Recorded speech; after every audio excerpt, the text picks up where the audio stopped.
Hi guys, this is Elizabeth Spencer. I'm Emilio Montiel. Hi, I'm Sumona Srinivasan. We're freshman science and global change scholars, and today we're going to be talking about the impact of climate change due to wet bulb temperatures and human activity.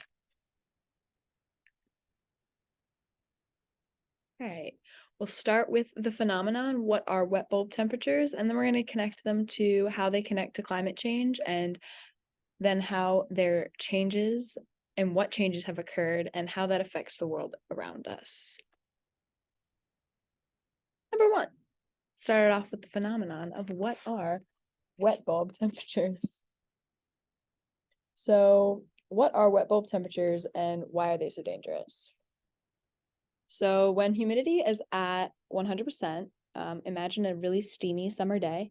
The air is super saturated and evaporation can happen. So, only in 100% humidity will the wet and dry bulb temperatures read the same. So, wet bulb temperature is when they place a wet cloth over a thermometer and read the temperature of the water in reaction to the temperature of the outside air. So dangerous wet bulb temperatures can be categorized as a threshold or critical wet bulb temperature, which is considered about 40 degrees Celsius or 104 degrees Fahrenheit with 75% humidity.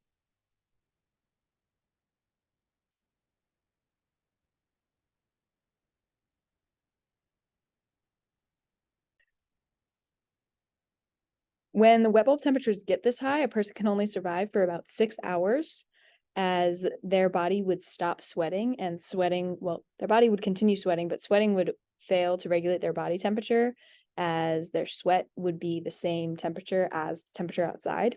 And this would eventually lead to your body getting too hot, and it would lead to organ failure. So wet bulb temperatures and the changing of wet bulb temperatures can change the lives of a lot of people very quickly. Usually, if the temperature goes up gradually, humans can learn to adapt.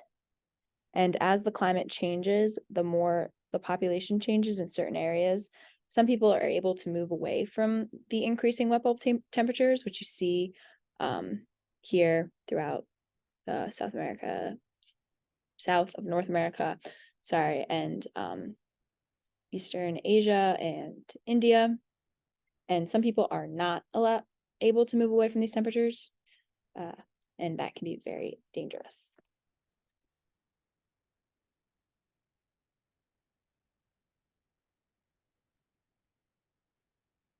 Okay, so the next thing is how are wet bulb temperatures and human activity connected?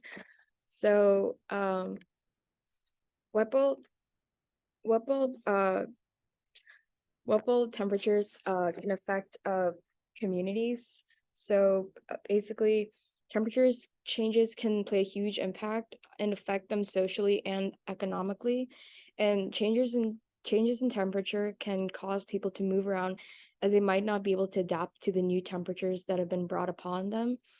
And also, when temperatures change too much, it can damage the property that around people, and it can damage certain structures and buildings. And because of that, this can cause the economy to go down as governments have to spend more money in order to rebuild these structures and get new material. And some of the changes that have occurred from wet bulb temperatures are one is ice caps have started to melt because there's more warmer temperatures that are settling in the Arctic, which affects the structure of the ice caps and keeps pushing more warm air. And then wet bulb temperatures also, if it gets way too hot, it increases the chance of more wildfires that can occur around the world. And in certain areas such as California, this has been something that's happening quite frequently. And like humans, organisms also struggle to adapt when temperatures change. So if temperatures change in specific areas, it makes it that much harder for those organisms to survive, forcing them to migrate away from their homes and find new habitats. So now we're going to talk about the effects and how this is going to have an impact on the world. So as anthropogenic factors continue to warm the earth, like there's no stopping global warming. It's just going to keep happening. So that's going to in turn cause the air to, contain more moisture, and this leads to increased wet bulb temperatures. And as this continues to happen, and as it gets worse and worse, humans using sweating as a means of like natural cooling it won't be a viable mechanism for cooling anymore.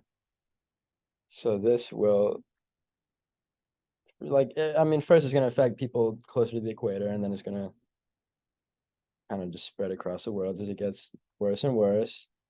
And this is going to have a negative effect on, people living. This also has an effect on animals because animals sweat too, and they rely on this to cool down. So as wet bulb temperatures also increase, it's going to have an effect on them. They're going to die of heat exhaustion, and this can have a negative effect on biodiversity and also just the whole, what's it called? The food chain and all that. So we don't want that. Another effect of increasing wet bulb temperatures is even plants rely on almost a form of sweating called transpiration, in which